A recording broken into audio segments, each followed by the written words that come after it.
Sonido, sonido, sonido. Se escucha bien. ¿Sí? Hermanos, buenos días para todos. Que el Señor les bendiga y les conceda la gracia para que su palabra en estos momentos cumpla el propósito en el corazón de cada uno de los que estamos aquí reunidos. Que nos haga oidores atentos. Una de las cosas más sorprendentes que nosotros leemos en las Escrituras es lo referente a la encarnación del Hijo de Dios. Es decir, el Dios de los cielos tomó forma humana y vino a morar en medio de una raza humana caída y que además lo odiaba. Y vino con la intención de llevar a muchos a la vida eterna. Y la pregunta que nos hacemos es, ¿cómo haría esto el Hijo de Dios? Como todos los que vino a salvar, antes eran personas incrédulas que vivían en sus pecados y merecían que la ira de Dios cayera sobre ellos y en ese sentido fueran condenados. Él vino a pagar la deuda que ellos tenían con Dios, recibiendo el pago que ellos merecían, muriendo en la cruz del Calvario como en peor de los pecadores. Aunque él nunca pecó, murió en la cruz por el perdón de los pecados de aquellas personas que él vino a salvar. No bastó para el Hijo de Dios la tremenda humillación de hacerse hombre, sino que además vendría con el propósito de salvar. Dice 1 Timoteo capítulo 1 versículo 15, palabra fiel y digna de ser recibida por todos, que Cristo Jesús vino al mundo y vean su propósito. Vean el propósito por el cual vino al mundo el Señor Jesús. Vino al mundo para salvar a los pecadores. Mateo capítulo 20 versículo 28 dice, como el Hijo del Hombre no vino para ser servido, sino para servir y para dar su vida en rescate de muchos, apuntando a la muerte de él por ellos. Y así podemos encontrar muchos pasajes en las Escrituras que nos muestran la hermosa realidad, de que el Señor Jesucristo, el Hijo de Dios, vino a esta tierra a morir para salvar a los suyos. Claramente es una gran bendición y un enorme privilegio haber sido salvados por el Señor Jesucristo. No lo merecían, no lo merecíamos, pero el Señor le plació hacerlo. Y son precisamente estas personas las que han recibido el Espíritu Santo, han experimentado la regeneración, son santos de Dios, redimidos por la sangre del Cordero y tienen la particularidad de adorar siempre juntos a su Señor. Esos son los creyentes. En el libro de los Hechos de los Apóstoles, inicialmente se les va a llamar a estas personas los del camino.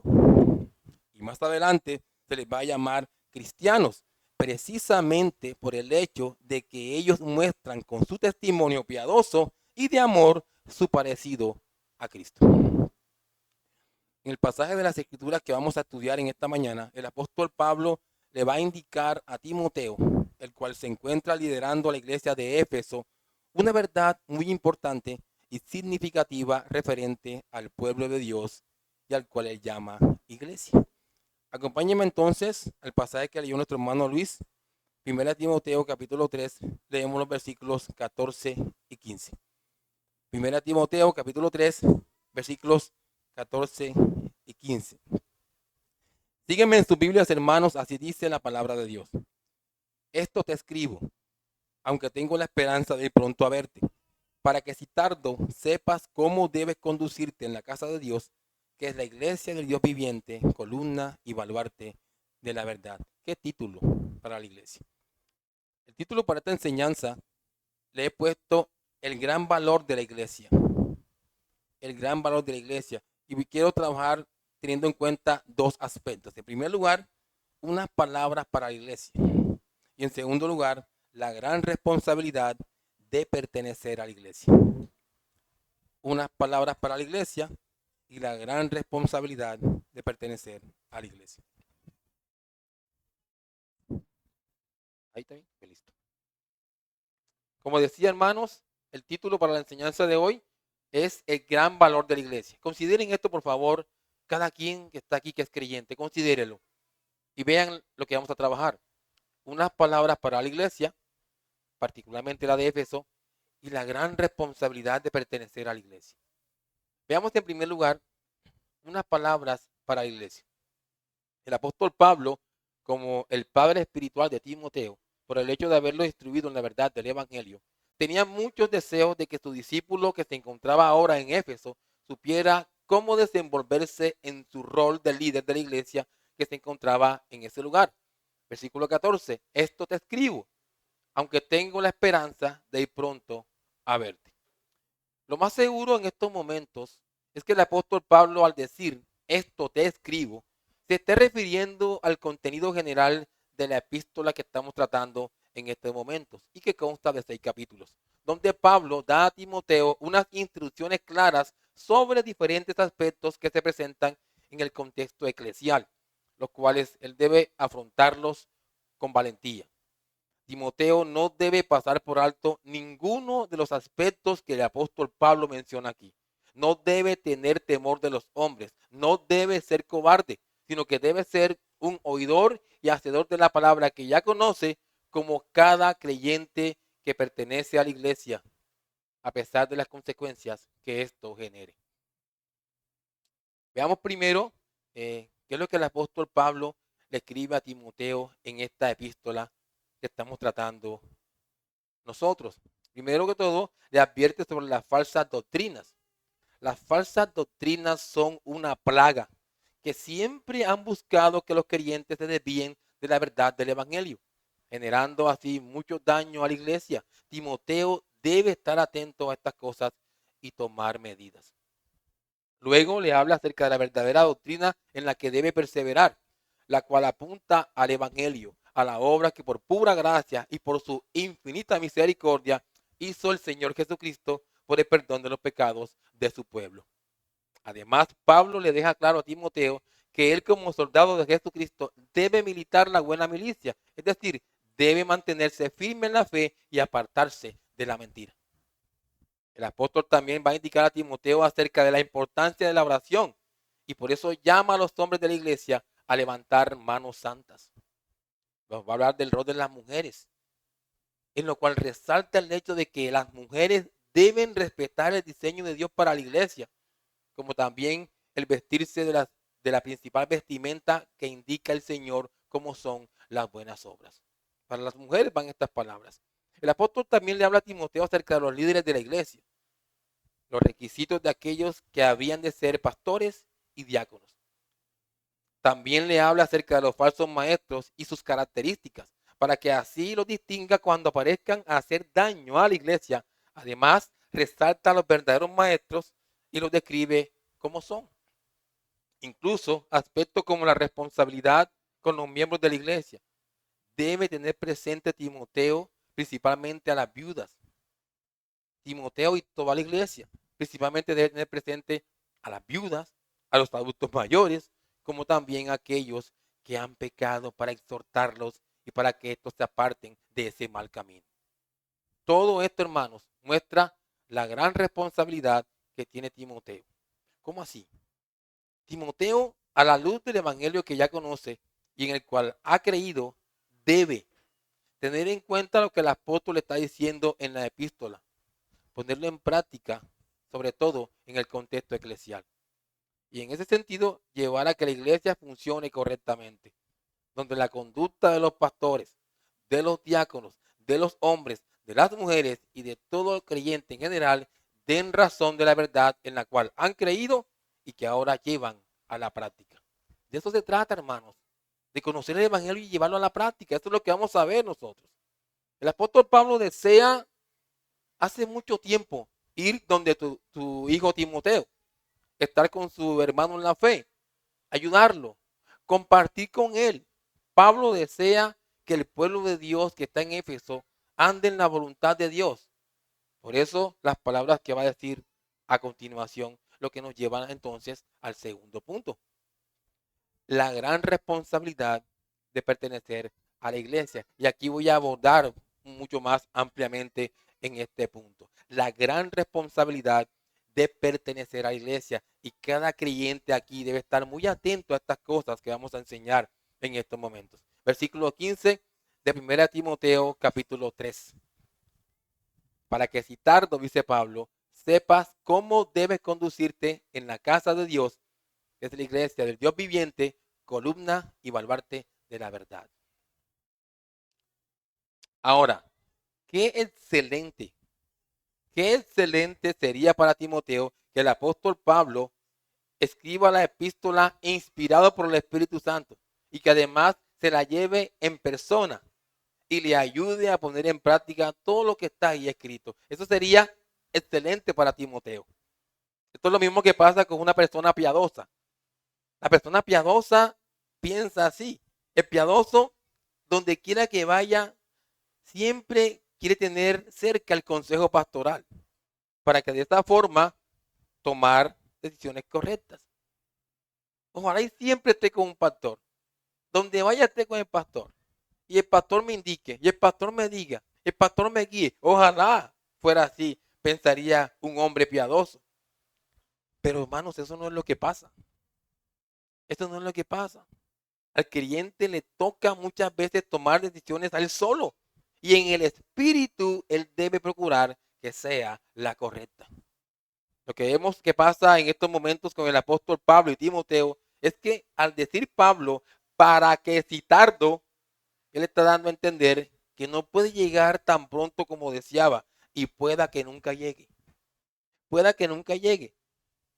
Pero a pesar de que Pablo no vaya, lo que busca Pablo al escribir esta epístola es fortalecer a Timoteo en la dirección de la iglesia. ¿Y saben por qué es importante que Timoteo dirija bien? ¿Saben por qué es importante que en la iglesia haya buenos líderes, personas santas, diáconos santos? ¿Saben por qué es importante eso? Porque la iglesia no es cualquier lugar. ¿Saben por qué el creyente debe procurar hacer buenas obras? Porque la iglesia no es cualquier lugar. ¿Saben por qué el creyente debe apartarse del pecado? Porque la iglesia no es cualquier lugar.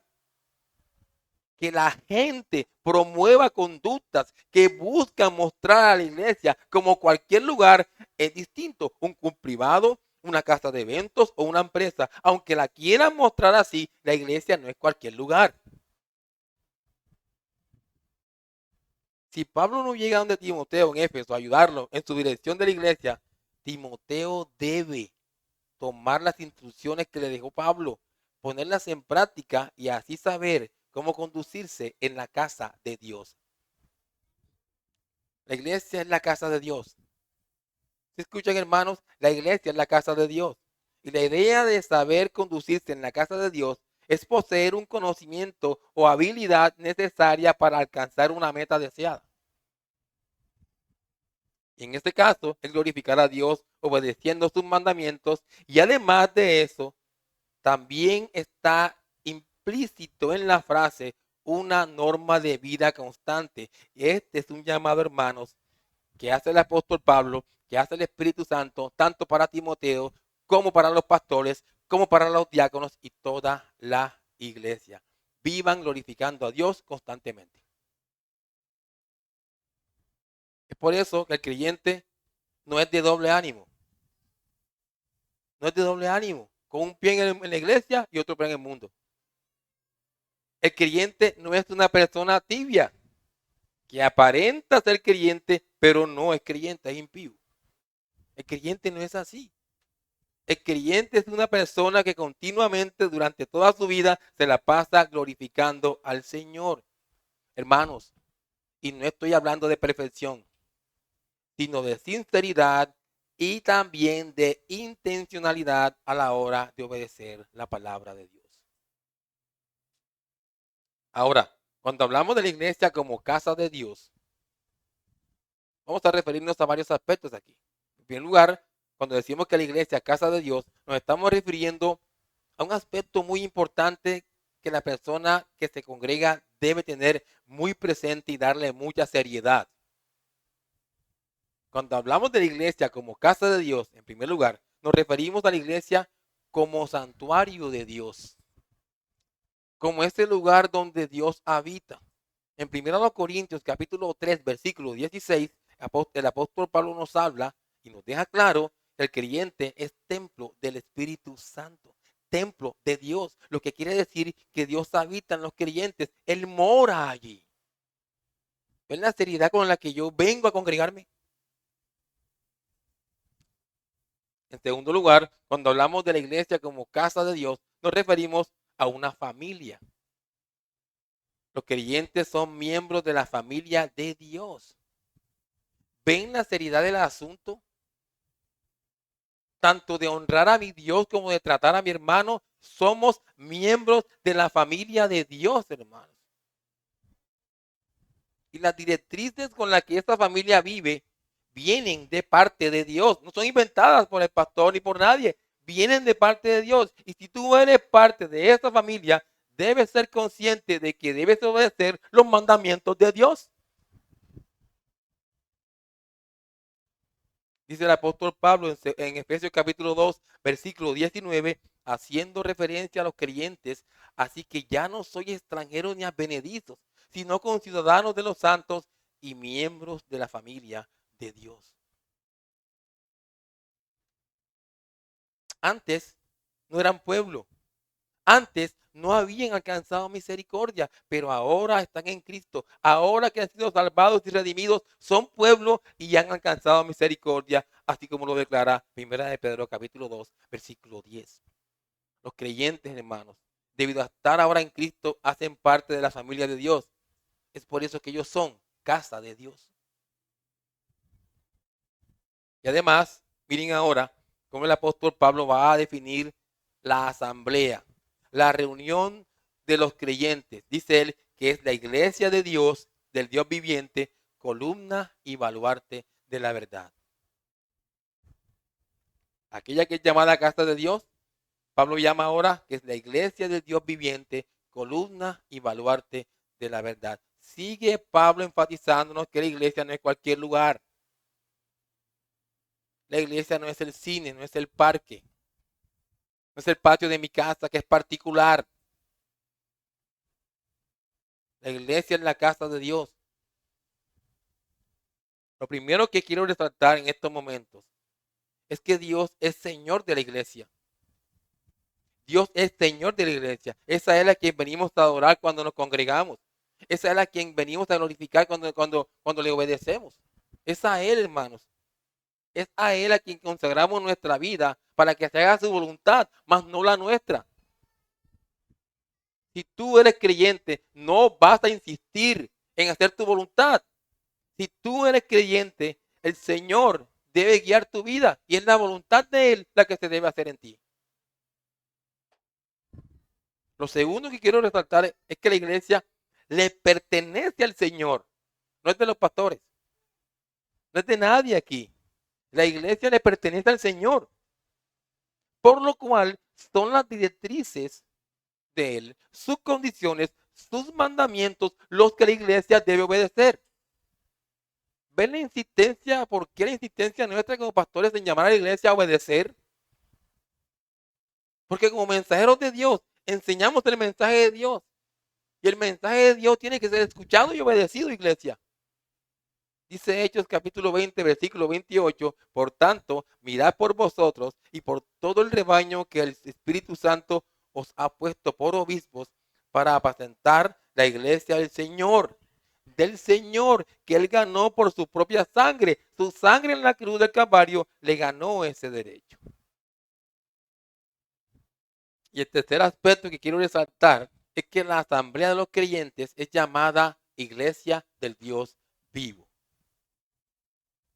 Iglesia del Dios vivo. Definitivamente esta expresión marca una total diferencia entre los ídolos muertos que eran objeto de adoración en Éfeso y el Dios verdadero. Una diferencia infinita. Mientras que los ídolos muertos, mudos, ciegos, nada pueden hacer. El Dios vivo se comunica con su pueblo, actúa y además tiene poder para crear, sostener, gobernar y dirigirlo todo. Este es el Dios vivo. El Dios vivo es fuente y sostén de la vida. Y que además da vida a los muertos espirituales, trasladándonos de las tinieblas a la luz, dándole vida a los suyos, una vida que salta para vida eterna. Ese es el Dios vivo. El hecho de que la Asamblea de los Santos es llamada la Iglesia de Dios vivo significa no tanto que Dios es el primero y máximo en su vida, no tanto eso, sino que Dios es la vida de ellos. Dios es la vida de ellos. Lo que implica que la gloria de Dios es su motivación suprema y ningún amor para ellos es mayor que el amor que ellos tienen por su Dios.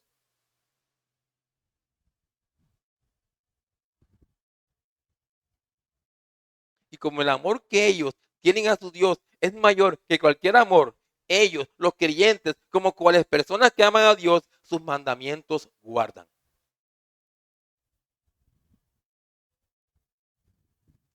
Y noten que además de que le llama Iglesia de Dios vivo, Timoteo y cada creyente debe tener claro que también se le llama columna y baluarte de la verdad. La responsabilidad se va ahondando más en la medida en que va dando estos títulos el apóstol Pablo. Ahora va a llamarle a la iglesia columna y baluarte de la verdad. En el contexto en el cual el apóstol Pablo le escribe a Timoteo, que es a la iglesia que está en Éfeso, los cristianos estaban rodeados de muchos templos que adoraban a dioses falsos. Donde ustedes vean un templo y hay imágenes que son adoradas, son templos de dioses falsos. Esos templos tenían grandes columnas que sostenían esas estructuras que eran inmensas. Por ejemplo, el impresionante templo de la diosa Diana, Artemisa, una de las 7 maravillas del mundo antiguo, estaba en la ciudad de Éfeso. Y una de las características de ese templo eran sus 127 grandes columnas. 127, esto era inmenso. Donde cada una era regalo de un rey. Y además todas estaban hechas de mármol, que es un tipo de roca, y algunas estaban adornadas con joyas y cubiertas con oro. Bárbaro este templo. Así que los creyentes de la iglesia de Éfeso, al decir Pablo columna, ellos entendían el concepto y sabían que una columna es un pilar, por lo general cilíndrico, que sostiene un gran peso, una gran estructura. Eso es lo que es la columna. Ellos entendían claramente el concepto.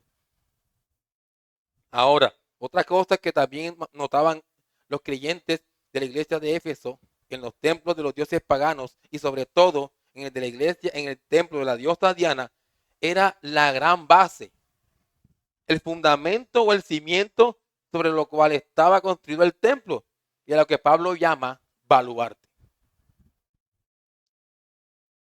Hermanos, tenemos una gran estructura que requería grandes columnas como también un gran baluarte. Miren, una gran estructura sostenida por grandes columnas, pero con un baluarte débil, se va a caer. Se cae. Una gran estructura sostenida por columnas débiles, aunque tenga un gran baluarte, se caerá. Esto no pasará nunca con la iglesia. Y aunque nos dicen que nunca digan nunca, aquí sí podemos decir nunca, porque estamos hablando de la palabra de Dios. Nunca. ¿Saben por qué? Porque la iglesia es columna y baluarte de la verdad.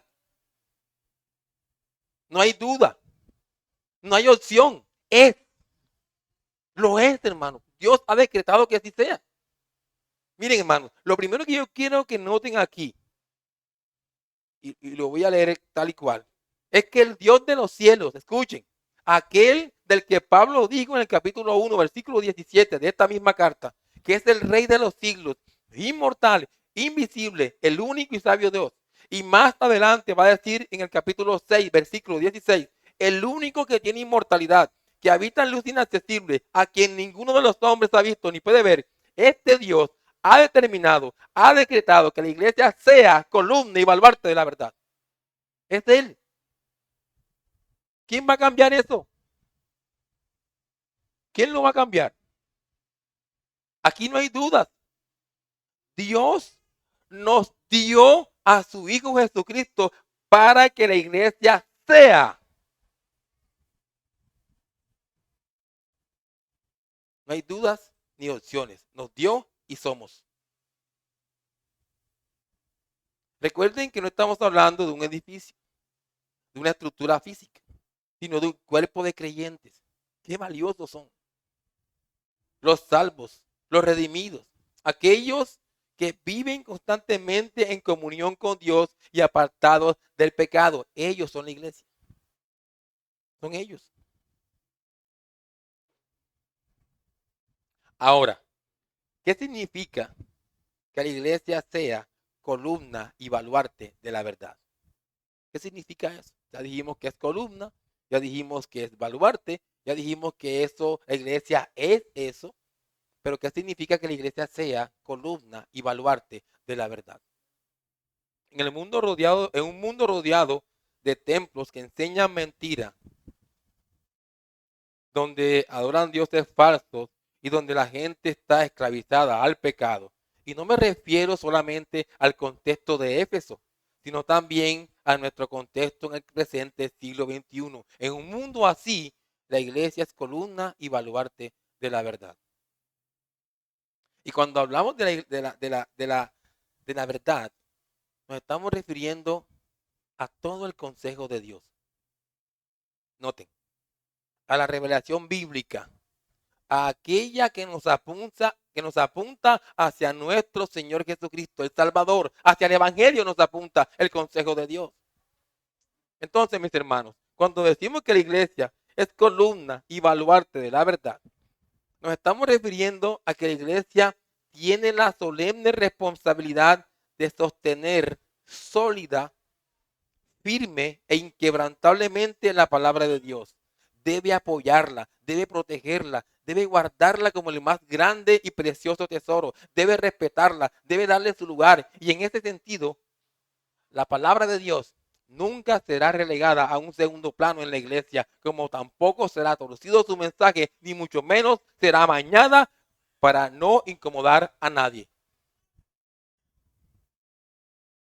Como alguien diría, la palabra de Dios no es un producto que se venda al gusto del consumidor. La palabra de Dios es eso, la palabra de Dios. Y por ser la palabra de Dios, se debe enseñar tal y cual es. Incomoda a quien incomode.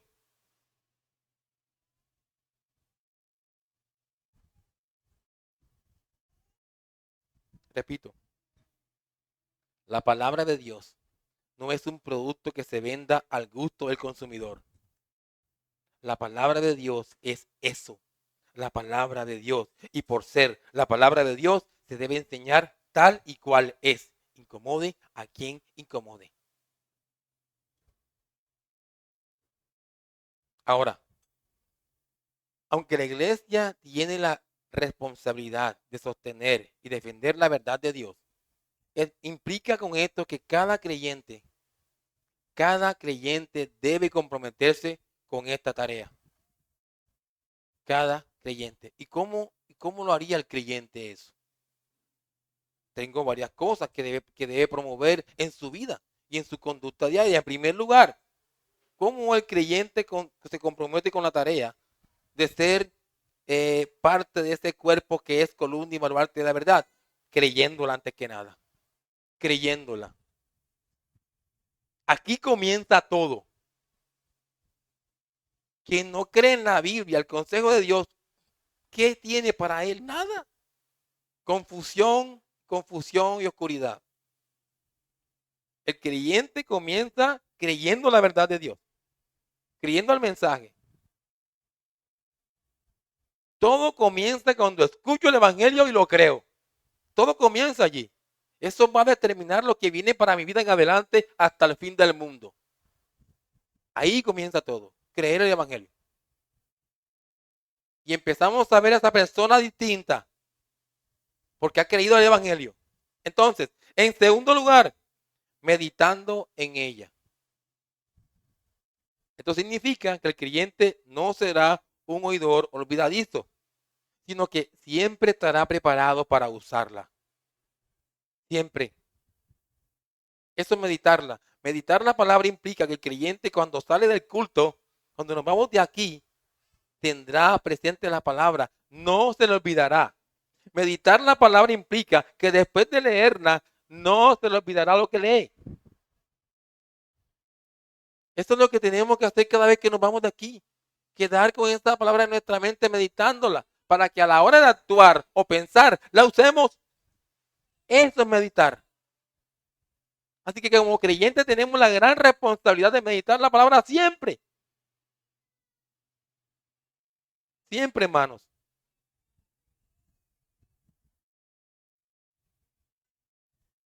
Otro aspecto importante es usando correctamente la palabra. El creyente debe usar correctamente la palabra. Esto implica un correcto entendimiento del Evangelio. Esto también es importante. Dependiendo como yo crea ese mensaje, yo voy a actuar. Por ejemplo, yo no puedo creer que me salvo por mis obras. La salvación no es por obras. Alguien que crea eso va a vivir distinto al que cree que la salvación es por la fe. Hay que tener claro el mensaje del Evangelio, hermano. Hay que tenerlo claro. Es por eso que el creyente es un estudioso de la Biblia. Es un estudioso de la Biblia. Él la escudriña constantemente y por lo tanto no tiene dudas de ella. ¿Ven la gran responsabilidad que tenemos como iglesia? Otro aspecto importante es que el creyente defiende la verdad. Él la defiende. Las mentiras están al acecho en la iglesia, están al acecho. Están en medio de la iglesia las mentiras, la gente que enseña mentiras y que se nos puede acercar en cualquier momento a decirnos algo torcido. Esto es algo que pasa en todas las iglesias bíblicas. La verdad siempre recibirá ataques. Es por eso que el creyente estará siempre listo para defenderla. Otra cosa importante, el creyente que debe hacer también, obedeciendo la verdad, que es lo mismo que viviendo la verdad. De nada sirve. Y eso es el fracaso de muchos en la historia. De nada sirve escucharla, estudiarla, escudriñarla, si no la ponemos en práctica. Y no se trata de un día, ni 2 días, ni 3 días. Todos los días hasta el fin. Ven entonces la gran responsabilidad de ser iglesia. No es cualquiera que va a ser iglesia, porque tiene una gran responsabilidad. Y estas cosas no son una carga para él. Todo esto lo hace porque ama a su Señor. El creyente, todo creyente, tiene el deber de poner en práctica la palabra en su vida. Todos. Y por último, el creyente debe proclamar el Evangelio. El creyente debe proclamar el Evangelio. El Señor Jesús dejó claro este mandato. Vayan y prediquen el Evangelio a toda criatura, y esto es algo que debe hacerse siempre. Ven, creyente. O sea que tú debes estar ahora predicando el Evangelio. Eso debe hacer tú también. Debes estar predicando el Evangelio ahora, porque es tu deber y tu responsabilidad como miembro de la iglesia. Así que el Señor nos ha dado su palabra, como dice Juan 17:14. Y aunque el mundo la aborrezca, la misión de la iglesia es defender el valioso legado de Dios que es su palabra. Y esto, hermanos, sin ninguna duda, llevará a que tanto Timoteo como los pastores, al igual que los diáconos y la iglesia en general, sepa conducirse en la casa de Dios, que es la iglesia del Dios vivo.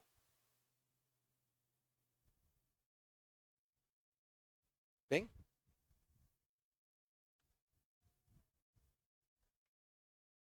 Ven entonces, hermano, lo importante y la gran responsabilidad que tenemos nosotros de ser iglesia. Ahora, lo que acabamos de decir en estos momentos tiene sentido solamente para aquellas personas a las cuales Dios les ha revelado el misterio de su voluntad.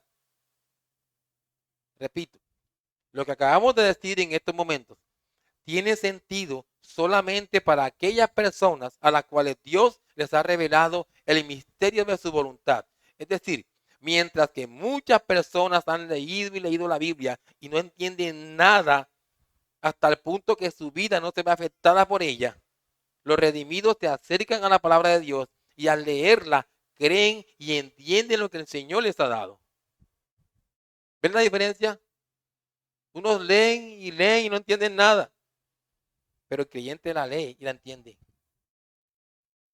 Lo afecta, cambia su vida, cambia su sistema de valores, lo cambia todo en él. ¿Qué es lo que el creyente nota cuando lee la Biblia? ¿Qué es? Es el hecho de que es pecador. Somos pecadores. Los creyentes son pecadores. De que han ofendido a Dios en innumerables ocasiones. Y esta ofensa a Dios acarrea para ellos, antes de convertirse, condenación eterna. Y en esa angustia ellos pueden ver la luz del Salvador. Ahí están las páginas de la Biblia. Angustiados por el peso del pecado y la condenación que acarrea. Se cargan, se angustian, pero ven a Cristo en las Escrituras. Nuestro Señor Jesucristo interponiéndose entre un Dios enojado y ellos recibiendo el castigo que merecían los creyentes. Qué alegría da eso. Pero si yo soy un pecador indigno, pero ahí está Cristo, trayendo salvación para mí y vida eterna. Cristo me ha reconciliado con el Padre. Eso lo entienden ellos. Y cambia su vida para siempre.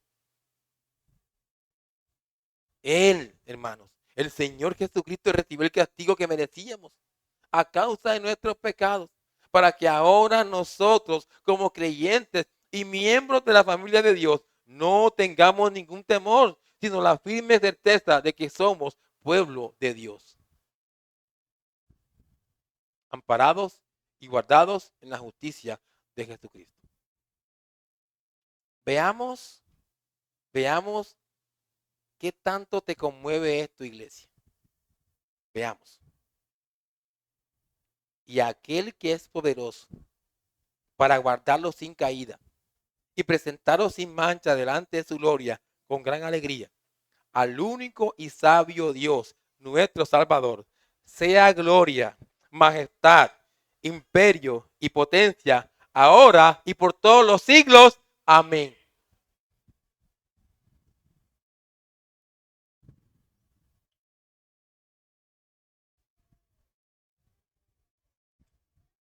Vamos ahora a aplicar esta enseñanza, hermano. Vamos a aplicar esta enseñanza a nuestras vidas en estos momentos. Lo primero que les quiero decir a los cristianos en estos momentos, a modo de aplicación, y para que no lo olviden, es qué bendición es ser cristiano. Qué bendición es ser cristiano. Qué bendición es ser parte del pueblo de Dios. Ser escogido desde antes de la fundación del mundo para ser pueblo de Dios es una gran bendición. ¿Lo escuchas, creyente? Saber que nuestro Señor Jesucristo nunca nos deja solos, sino que a diario contamos con su presencia y esto hasta el fin del mundo, esto es una gran bendición para nosotros. Qué bendición, hermanos. Qué bendición que contemos con el glorioso Espíritu de Dios morando en nuestros corazones. Qué bendición. Esto, mis hermanos, debe llenar nuestros corazones de alegría, de gozo, de júbilo. Amargura, ¿dónde? Tristeza, ¿dónde? Descontento, ¿dónde? Pecado, ¿dónde? A pesar de todas las dificultades, a pesar de todas las dificultades y problemas que podamos estar viviendo, para nosotros como creyentes cada día debe ser un día maravilloso en el Señor. Repito, qué bendición ser creyente. En segundo lugar,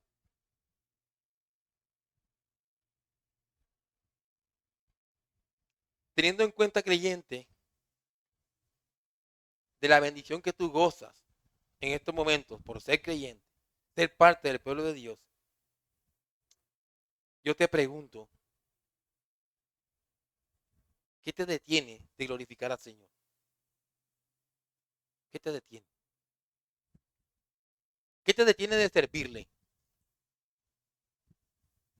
¿Qué te detiene? ¿Qué te detiene de amar a tu prójimo como a ti mismo? ¿Qué te detiene? ¿Qué te detiene de mortificar tu pecado? ¿Qué te detiene? ¿Qué te detiene? ¿Qué te detiene de dejar la pereza y las excusas y fomentar en tu vida una mayor comunión con Dios, con su palabra, con su pueblo? ¿Qué te detiene?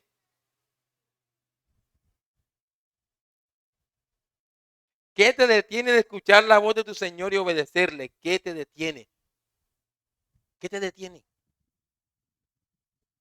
Creyente, no te conformes con una profesión de fe. No te conformes con el hecho de llamarte cristiano. No te conformes. No te conformes con el hecho de bautizarte o ser miembro de una iglesia. No te conformes. No te conformes con el cansancio que te genera tu cotidianidad cargada de trabajo y aflicción de espíritu. No te conformes. Creyente, no vayas detrás del viento. No vayas detrás del viento. Que nada te detenga de aprovechar al máximo tu tiempo glorificando a tu Señor. Que nada te detenga.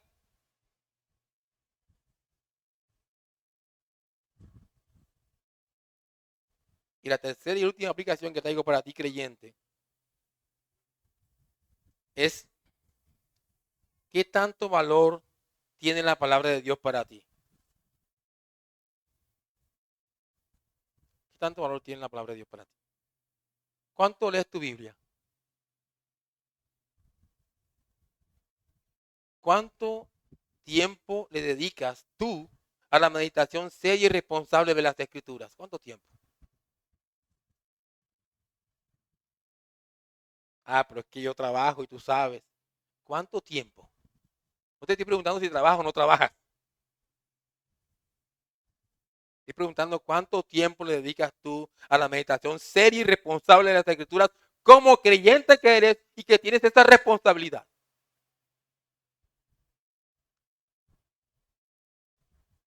¿Qué tanto notas tú que la palabra de Dios afecta a tu vida? ¿Qué tanto notas tú que has crecido, que has corregido, que has mortificado? ¿Qué tanto notas tú eso?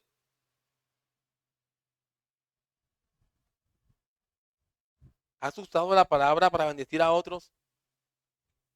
¿La has usado? ¿Eres intencional en predicarla? Creyente, valora, aprecia y respeta las Escrituras, entendiendo que ella es palabra de Dios. Aférrate a ella, créela, vívela solo por el hecho de que es Dios quien habla a través de ella. ¿Recuerdan a Abraham? ¿Recuerdan a Abraham y a todos los héroes de la fe que aparecen en Hebreos 11? ¿Los recuerdan? Seguro que sí lo recuerdan, hermanos. Porque escuchen muy bien, ellos, a pesar de todas las dificultades, necesidades y problemas que vivían, fueron obedientes a la palabra y dieron tal ejemplo de fe que fueron vistos como personas que alcanzaron buen testimonio delante de Dios. ¿Sabes por qué obedecieron? ¿Sabes por qué obedecieron estas personas? Porque cuando Dios les hablaba, obedecían. Cuando Dios les decía vayan, ellos iban. No dudaban. No dudaban en obedecer a Dios.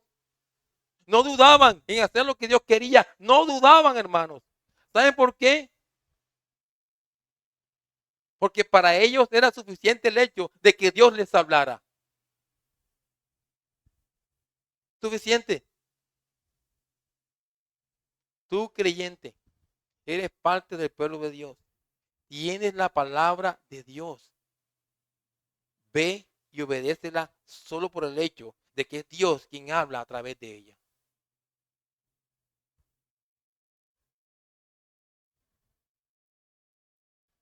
Creyente, deja de estar buscando la circunstancia más grata, más amena, de más felicidad para obedecer a Dios. Deja de hacer eso.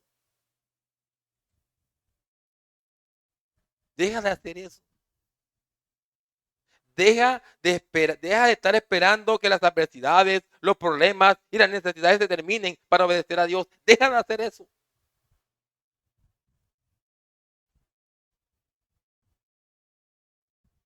Creyente, está atento a la palabra de Dios. Ve y vívela.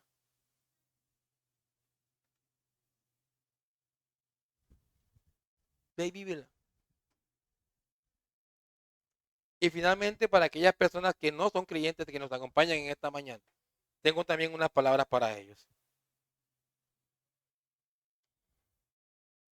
Para las personas que en estos momentos están aquí acompañándonos hoy y que hoy han escuchado la palabra de Dios, les digo que hoy es tiempo de salvación. Hoy. Si escuchan hoy la voz de Dios, estén atentos. ¿Sabes por qué hoy es tiempo de salvación para ti, amigo incrédulo? Porque tú estás en peligro de condenarte a causa de tus pecados. Y puede que te condenes hoy y te mueras hoy y te vayas al infierno hoy. Entonces, hoy que estás aquí y te expones a la palabra de Dios, hoy es tiempo de salvación para ti. Hoy. Mientras que la iglesia, que es llamada la casa de Dios, que pertenece al Dios vivo y la cual es columna y baluarte de la verdad, está amparada bajo la cobertura de Dios, de su gracia, de su misericordia, de su amor, de su bondad y todas las bendiciones espirituales. Tú que estás allí como incrédulo, tú estás por fuera de esta cosa. Tú estás por fuera. No hay nada para ti de parte de Dios. Dios no tiene nada que ver contigo para hacerte bien, porque tú no eres pueblo de Dios. No eres pueblo de Dios. Eres incrédulo. Eres un impío. Eres hijo del diablo.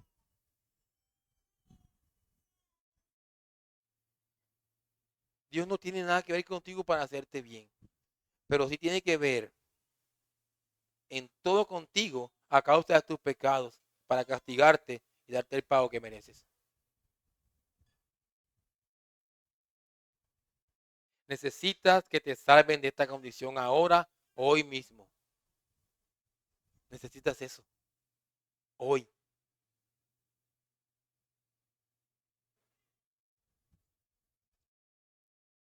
Tú necesitas reconocer tus pecados con los que a diario ofendes a Dios. Y tú sabes muy bien que pecas. Tú sabes muy bien que Dios existe. Tú sabes muy bien que el pecado no puede quedarte sin castigo. Tú lo sabes muy bien.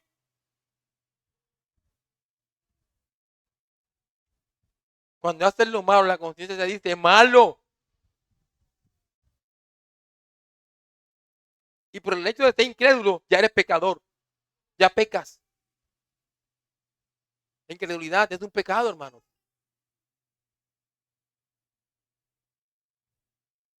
Arrepiéntete de ese pecado que cometes a diario. Ofendes a Dios a diario. Debes arrepentirte y creer en Él, en Cristo, hermano. Amigos, en Cristo. Esto es un llamado urgente que te hago a ti. Urgente. Así como muchos de los que están aquí han creído en el Señor Jesucristo y han recibido perdón de pecados y vida eterna, ven y cree en Él tú también. Ven y cree en Él tú también. Vamos a orar.